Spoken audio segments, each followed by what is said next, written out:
What's up kids? It's your boy JE and welcome back to my channel. Welcome to another sim racing video, and what we are going to do right now is we're going to unbox something new. We're going to unbox this one. Teka lang, hindi ako na mag-English. Umpisa lang, pang intro lang tayo. Samahan niyo ako, tara. Eto, i-unbox natin tong malaking to. Tara, samahan niyo ako. Unbox natin yung napakalaking box na to. Laki no? Bali, unbox muna natin, tapos mamaya kwento ko kung ano dahilan bakit natin kinuha tong item na to para sa ating sim racing rig. Medyo malaki siya kaya kailangan natin bumaba na ganito para makunan yung mismong box. Di ba? Meron tayong assistant, yung autofocus. Sige, wait lang. Taas muna. Medyo hindi pa kita yung package kasi ano lang to eh. Protective packaging lang niya to. Pagka open natin mamaya, mas makikita nyo pala, mas magkakaroon siya ng visual yung karton niya. Ganito kasi ang packaging lagi ng Next Level Racing. Yung box niya, binabox pa. Pag inopen mo yan sa loob, box uli yan. Ayan. Diba? Box uli siya. Wait lang, ano ko siya. Ibalik rin natin para mabuksan natin. Bigat. Tama ba yung ginagawa ko? Hindi ka pa mahulog. Sa bigat. Yan. Ito. Kabila. Ang tanong. Maiangat ko kaya mag-isa. Hindi mabuksan mag-isa. Buksan ko na rin yung ibabaw para ano, no? Buksan na natin parehas para mas madaling iangat yung karton. Yan, tara angat natin to. Hirap pag maliit, di maangat na maayos. Yan, unti na siyang tatanggal. Finally. Ito talaga yung box niya. So, ito na siya. Tignan uli ako ni. Yan. Ito talaga yung box niya. Yan. This is the Next Level Racing ES1 seat. Ibig sabihin ng ES1 seat is Elite Sim Racing seat. Kaibahan lang nito sa current nating rig is, itong current rig natin is reclinable siya. Yan. Nare-recline, di ba? Ito yung maganda to sa pang mga usual casual driving. O kaya walang motion. Kaya tayo magpapalit dahil sa motion kasi medyo malikot na siya. Ito. Hindi mo ito masyadong mapapansin kapag walang motion yung rig mo. Pero pag nagsimula ka na sa motion, mararamdaman mo na yung difference niya. At isa yun sa mga reason kung bakit tayo magpapalit ng silya. At ito yun. Tara, unbox na natin. Konti lang naman laman ito. Mabilis lang to. So, hindi kayo masyadong mabobore sa unboxing. Buksan na natin. Ang medyo matagal lang dito is yung assembling. So, most probably, mamaya, pag ina-assemble ko na siya, i-timelapse ko na lang sa GoPro. Tapos, i-charge na rin natin itong DJI. Tagal ko kasi hindi na-vlog. Hindi pala siya naka-charge. Pero, feeling ko naman, sapat lang siya habang ina-unbox ko to. Kasi maiksi lang naman itong unboxing ng ES1. Kasi, basically, buo naman yung laman ito. Hindi naman siya yung pa isa-isa. Kung meron mga isa-isa rito, yung mga piyesa lang. So, ito siya. Ayan, ang loob niya. Makita. Naka-plastic pa ang ating upuan. Teka, kunin lang natin yung nasa ibabaw. Ano ba itong nasa ibabaw? Binaligtad ko kasi kaya nataob.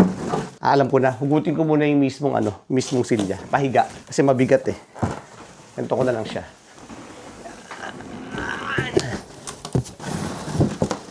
Ito na. Ito is protective box lang. Parang lang siya. Pang align lang. Ito na yung silya agad, oh. Iyan. Kaya-kaya naman siyang bitbitin ng isang kamay. Or dalawang kamay, mas maganda. Ano naman siya, 10 kilo lang siya. Feeling ko, mas mabigat pa rin tong luma ko, yung reclining, kasi marami tong anik-anik eh. Kumbaga may foam pa siya, tapos may mga reclining system pa. Ito, direktang rigid agad na polymer. Tingnan natin kung ano pang laman itong loob. Parang may base yung boses ko ng bahagya. Galing ako sa ubo eh. Di ba ako nawala? Nawala na naman yata ako. Yumuko kasi ako dun sa loob ng box, nawala ako sa focus. Wait lang, kunin ko lang sa loob yung isa. Kasi pag sumut na naman ako dito sa box, mawala na naman ako sa focus. Nakatape pala yung sa ilalim. Teka lang. Yung pinaka parang mga niya, pyesa niya. Ano ba to? Cutter ko na lang sa loob. Hindi ko pa rin makuha. Bubuksan ko na lang din sa ilalim. Buksan ko na lang din sa ilalim. Total, itutupi ko naman din itong box. Hindi ko makuha. Nakatape sa baba yung yung mga pyesa. Ito yung sinasabi ko nakadikit sa ilalim. Yan. Yung pyesa niya. Nakadikit. Saan pa yung nakadikit? Kaya pala hindi ko matanggal. Ay, nakadikit pa din siya sa mismong Nakadikit din pala siya sa mismong box. Kaya pala hindi ko matanggal mag-isa. Hindi pala talaga ako magtatagumpay kanina kahit pipilitin ko siya. Ngayon natin dito yung box. Discuss ko muna tong laman. Ito yung manual niya. Laging huwag kakalimutan kung sakasakali mag-assemble ko. Andiyan naman lahat yung mga kailangan nyo. Hindi ko na isa-isahin dito sa video. Pero lagi nyo tatandaan or lagi nyo checkin sa umpisa is what's in the box. Para siguradong kompleto yung inyong mga anik-anik. Kagaya nito. Ito naman, ang laman nitong box na maliit na to is ito yung harness niya o mas familiar tayo sa term na seatbelt. Teka, iksiyan ko yung pangalan nito. Iksiyan ko yung blade, baka tamaan yung seatbelt masira. Racing harness ang usualing term niya sa sim racing community. Sa ating mga usual user, seatbelt. Ito yung mga pyesa ng seatbelt. Ay, nahulog. Ano ba yung natapon? Yan, mga washer, tsaka mga bolts. Mamaya natin gagamitin yan. Tapos ito yung harness niya. Open na rin natin para makita nyo. Ito, kulay red. Next level racing harness. Basically, kung mag-sim racing ka lang naman, hindi mo naman talaga kailangan tong racing harness na to. Pero since nga meron na tayong motion, mas mapipil mo kasi yung immersion kapag nakayakap sa'yo yung seatbelt at pag bumreno ka at gumanon yung motion, parang may pumipigil sa'yo. Ganun. So, ramdam mo na talagang nasa race car ka. Buksan natin tong ano. I-unpack natin tong ating, what you call this, yung pinakaupuan. Yung pinakaupuan niya is ang material niya is polymer plastic. Tapos, yung pinakaupuan niya is suede. Ayan, buksan natin. What's up? Ito siya. Okay? Ayan. At dahil tapos naman na tayo mag-unboxing, ilalapit ko na kayo dun sa item. Ayan siya. Polymer yung material niya. Tapos, parang suede yung pinaka-sandalan mo. Yan, yung itsura niya. At yung bucket seat na yan ay ililipat natin dito ngayon. Habang tinatanggal natin to, yun ang medyo mabusising gawaan. So, kabit muna natin tong upuan and seatbelt na to. Yan, yung upuan at seatbelt. Lalagay natin doon sa ating sim rig. I-timelapse ko na lang muna kasi medyo matagal to. Baka hindi kaya na natitirang baterya ng DJI ko kasi konti na lang. Tapos itong mga kalat na to, tutupi ko lang din. Share ko rin muna nga pala sa inyo. Baka magtaka din kayo kung sakasakaling bumili kayo ng ES1. Kasi medyo nagtataka ako ngayon. Sinecheck ko yung what's in the box inventory niya. Dapat meron akong 6 pieces ng bolts na M820 which is ito. 6 siya. Tapos meron akong 4X M8 na low profile. Tsaka meron pa akong M820mm. M8 na 16mm. Ngayon, hindi ko alam kung ito ay 16mm o 20mm. Pero 4 lang siya. So, kulang ako ng 4 na bolt. Tapos ito, parang ibang klase yung ano niya. Pagkaka-low profile niya. Yun lang naman, yung bolt lang naman ang may problema. Kulang lang siya ng 4. Basically, kung hindi ka magkakabit ng seatbelt, di na masana siya problema. Pero magkakabit tayo, kaya problema siya. Good thing, marami tayong spare na galing sa Next Level Racing. Ito yan. Gawa nung ating pangalan nito. Yan. Yung rig na stand. Marami siyang extra. So, hindi natin problema yung bolt for the meantime. Kaya lang, medyo alarming siya sa ibang user kung sakasakaling bibili kayo. Tapos kulang yung bolt nyo. Baka mahirapan pa kayo mag-source out kung gagamitin nyo lahat. Pero technically, magagamit naman nyo siya. Ma-install nyo yung upuan. Kasi ang kailangan nyo lang naman dito is 4 na tornilyo. Or 6 maximum kung hindi nyo gagamitin yung seatbelt. Pero hindi pa rin siya logical, di ba? Sinecheck ko sa internet, depende daw sa packaging kung anong klaseng ES1, kung yung iRacing Edition, kung yung normal, kagaya ng sa akin, kagaya ng Ferrari. Nagbe-base daw siya sa model, pero hindi pa rin siya logical para sa akin. Just to note lang sa mga user na bibili na to at magtaka din kayo bakit iba yung laman ng bolt kapag bumili kayo ng ES1. Sa atin naman, sa case natin, gaya nga ng sabi ko kanina, hindi naman siya problema kasi marami tayong extra. Share ko na din pala sa inyo, nakalimutan ko kanina sabihin. Kasi wala akong mabiling bracket dito sa sa Doha. Kaya etong bracket na to, yung seat bracket niya sa side, binili ko lang yan sa sa Temu. Tapos pininturahan ko ng puti para medyo mag-match siya dun sa ating rig. Yan. Alam na, murang-mura sa Temu. Side bracket. Sabi natin niya mamaya.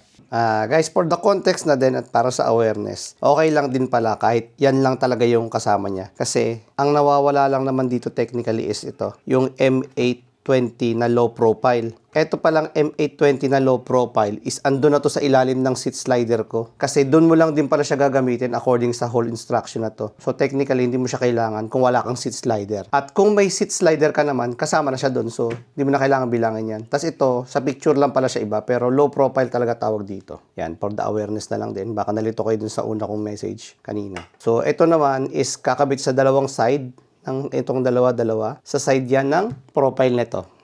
Kakabit pa din siya. Tapos ito sa seatbelt, yung dalawa. Ito, tong dalawang to, sa side ng profile, pero nakakabit din yung kabila ng seatbelt. Kaya technically, may kakabit mo pa rin siya lahat. So, kompleto siya. Wala kayong dapat problemahin. Kahit iba yung nasa checklist nito. Tama yung inventory niya, and according to the internet na din sa mga sources na nagbago nga ng packaging yung mga next level according to sa checklist na parang itong checklist na to hindi na to na-update. Pero yung bolts na kailangan mo lang talaga is updated naman. Tapos yung M20 nga, nandito lang yan, matatagpuan lang dito yun. Nakakabit na siya, so hindi ko na kailangan. Alright guys, update lang muna. Ang daming mali-mali sa mga pa-record ko. Bali, nag-set up ako ng dito. Ng GoPro para sana meron tayong time-lapse habang binabaklas ko yung silya. Ngayon nabaklas ko na siya, tapos nung papatayin ko yung time-lapse. Ang galing. Hindi pala naka-record. Anyway guys, natanggal ko na yung silya natin puti. Ito na yung silyang puti. At ito yung ipapalit natin. Kaso may problema tayo dito. Yan, yung nabili natin sa Temu na bracket. Nakakabit na sana siya. Ang problema, hindi kasya yung yung width niya. Yung width niya, 45 lang. Eh, yung width ng upuan na yun is 50. So, hindi siya sasalpak dito. Kaya, may problema tayo ngayon guys. Hindi natin siya makakabit according sa seat bracket. Ang pwede ko lang munang gawin temporarily is i-bottom mount ko siya. Sa ilalim ko lang muna siya ikakabit. Pag nakabit ko na siya sa ilalim, stay put lang muna siya dyan. Nai-slide naman siya. Pero hindi ko siya maiihiga tsaka maiaangat, which is yun yung unang-una kong pakay. Kaya tayo nag-seat bracket. And since ang seat bracket natin ay hindi available, yun ang gagawin natin ng paraan. Pero later on na yun, hindi ko alam kung saan ako maghahagilap ng seat bracket na wide. Pero meanwhile, ang gagawin natin is ibo-bottom bracket muna natin siya. Meron din kasi sa bottom, pwede siya ikabit. Ibo-bottom bracket ko muna siya, temporary lang. Tapos later on, kung sakasakaling mai-update ko na siya sa side mount, update ulit natin sa new video. Meanwhile, dun tayo sa temporary. So, update lang guys. Nakabit na natin ang ating bagong seat. Ayan na siya. Kung mapapansin nyo sa likod, meron lang ako siya ng bungee cord. Ayan. Ang immersion yan dito. Kapag nag-brake ka, mahatak yan. Tapos nag-i-snap back. Diba? Parang totoong seatbelt sa buhay. Wala talaga yun. Hindi kasama yan sa package. Hindi kasama sa package. Ginawa ko lang siya. Para immersion lang siya. Ayan. Mahatak lang siya ganun. Diba? Ito, i-adjust ko pa to. Ayoko siya dyan. Masyado siyang bitin. So baka dito ko siya ilagay. Banda rito. Kaso kailangan ko ng screw. So, bill tayo bukas. Madaling araw na eh. Ayun lang muna ang update. Siguro, hindi ko muna tapusin yung video. Tapusin ko siya kapag na-testing ko na. Yan, medyo late na rito. Pero, technically, nakakabit na siya. Tayong seat belt at rigid na ang ating seat. Hindi lang natin nasa tagumpay yung dito yung bracket na dapat nakakabit siya para medyo, siguro pwede ko pa siyang i-upright. Hindi ko sigurado eh. Pero parang hindi rin siya ma-upright dun sa Temu na bracket.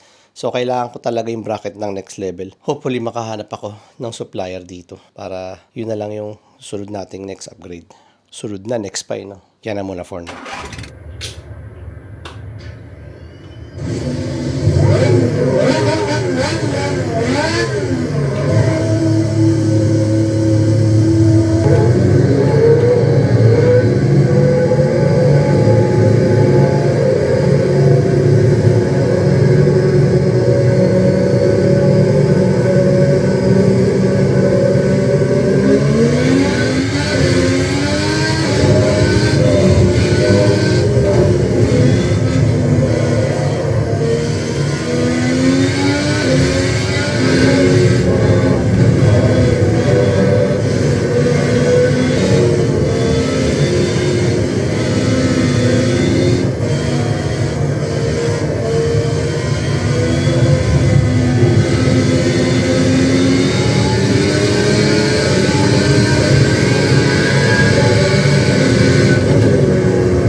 guys, we're gonna end the vlog. Wait lang, medyo maingay. Patayin natin yung makina. Alright? Yun lang yun. Total, natapos naman na natin yung vlog. Natapos na natin yung setup, na ikabit na natin yung ating bagong silya. Nakita nyo naman yung rigidity niya, tsaka yung tensioner natin. And we're gonna end the vlog here. And I hope you do like this video. And if you do, hit that thumbs up button naman dyan. Tsaka comment kayo ng konti bahagya dyan kung meron kayong suggestions. As always, don't forget to subscribe and hit that notification bell as well kung gusto nyo maging updated sa mga susunod ko pang videos. Yun lang yun. Hanggang sa muli. One love. Ketchup Squad up. See ya!